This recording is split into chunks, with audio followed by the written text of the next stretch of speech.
Modern Middle Eastern politics has seen many authoritarian rulers, but Saddam Hussein stands out for his contradictions. In the 1970s, Iraq appeared to be rising on oil wealth and rapid modernization. By the 1990s, it was economically shattered and socially depleted. This reversal was not accidental. Both outcomes were driven by Saddam's choices, his obsession with control and his readiness to sacrifice Iraq's future for personal power. To understand why he is still admired by some and feared by others, you must follow his full arc, from a violent childhood to a conspiratorial politician, a builder of a police state, and finally, a leader who gambled everything on war. A childhood that taught him fear before it taught him trust. Saddam Hussein was born on April 28, 1937, in Al-Auja near Tikrit in northern Iraq. Accounts of his early life commonly describe extreme poverty and instability, marked by the absence of his biological father and a harsh home environment that hardened him early. These details matter not because they excuse what he became, but because they help explain the emotional fuel that often powers dictators, insecurity that turns into suspicion, and suspicion that turns into cruelty. In later years, Saddam would build a political system designed to prevent humiliation at all costs, as if the state itself existed to shield him from the vulnerability he felt as a child. Nationalism, foreign influence, and a culture of coups. Saddam's political awakening happened inside a country that was boiling. Iraq's modern borders and political structures were shaped by imperial-era decisions, and resentment toward foreign influence remained a powerful force across society. After the 1958 revolution overthrew the Hashemite monarchy, Iraq entered an era where power was fought for through coups, factional rivalry, and ideological warfare rather than stable institutions.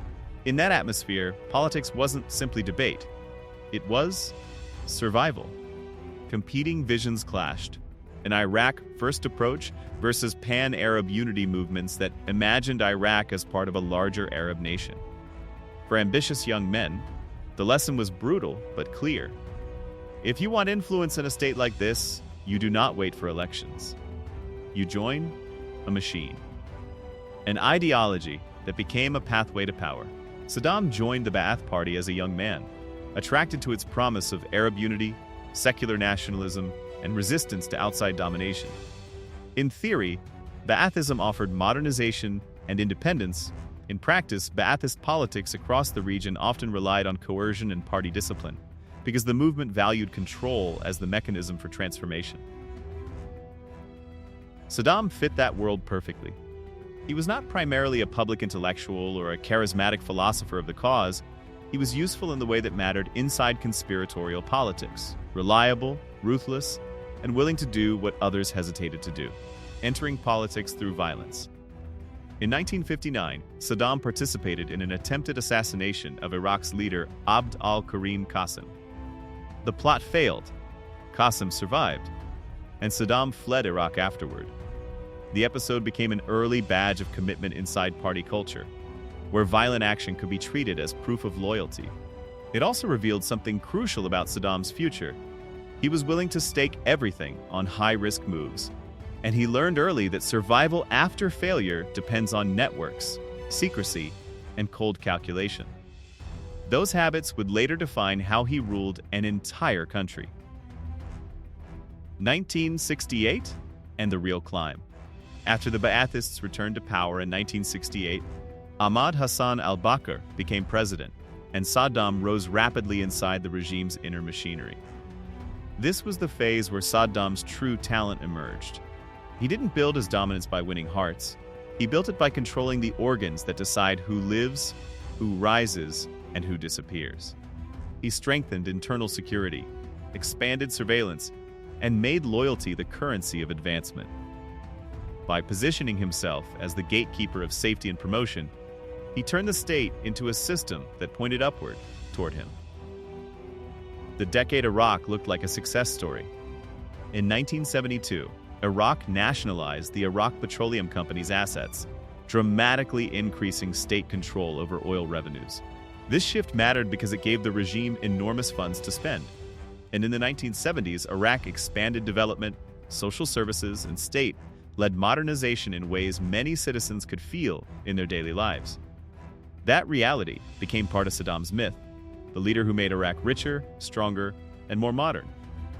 But the same oil wealth also strengthened the coercive state. A government with more money can build schools, roads, and hospitals, and it can also build a more sophisticated security apparatus. In Saddam's Iraq, modernization and repression grew side by side, and the regime treated prosperity not as a shared achievement, but as leverage, a reward for obedience, and a reason to tolerate fear. 1979, the takeover and the purge that announced his rule. In July 1979, Saddam forced al-Bakr to step aside and became president. Within days, he orchestrated a purge inside the Ba'ath Party, publicly accusing senior figures of conspiracy and moving swiftly to arrest and execute perceived rivals. This was not just a political cleanup, it was a psychological conquest. Saddam wanted every official to understand that power was no longer distributed across party elders. It was concentrated in one man, and the punishment for doubt could be immediate. From that moment, Iraq wasn't merely governed by a strong state, it was governed by a fear system that trained people to censor themselves before they ever spoke aloud. War with Iran. In September 1980, Saddam invaded Iran, launching the Iran-Iraq War. He believed Iran's post-1979 revolutionary turmoil would make it vulnerable, and he expected a fast victory that would secure borders and elevate Iraq's regional standing. Instead, the war stretched into 8 years of attrition that devastated both societies and drained Iraq's finances and manpower. The conflict normalized extreme brutality, including attacks on cities and economic targets. One of the most infamous crimes associated with Saddam's rule was the 1988 chemical attack on Halabja, where chemical agents killed thousands of Kurdish civilians and injured many more. By the time a ceasefire ended major fighting in 1988, Iraq was alive but wounded, heavily indebted, militarized, and primed for another disastrous decision: Kuwait and the Gulf War. After the Iran-Iraq War, Iraq faced severe economic pressure and huge debts. Saddam demanded concessions and debt relief from Gulf neighbors, especially Kuwait, and framed Iraq as the shield that had protected them from revolutionary Iran. When negotiations failed, Saddam chose escalation. On August 2, 1990, Iraq invaded Kuwait. The international response was swift, and the UN Security Council passed Resolution 678, setting a January 15, 1991 deadline for Iraq to withdraw and authorizing force if it did not. When Saddam refused to leave, the coalition launched the Gulf War in January 1991. The conflict ended in Iraq's defeat, and images like the Highway of Death became symbols of the war's brutal conclusion. Saddam survived politically, but he emerged internationally isolated and domestically weakened, conditions that made Iraq's next decade even harsher. Iraq rose, and Saddam crushed it. In the immediate aftermath of the Gulf War, uprisings erupted across Iraq, particularly among Shiite groups in the south and Kurdish groups in the north. Saddam's regime survived by regrouping loyal forces and crushing revolts with overwhelming violence. The failure of those uprisings left deep scars, communities felt abandoned, the regime intensified its security grip, and the state became even more centered on the idea that any dissent was an existential threat.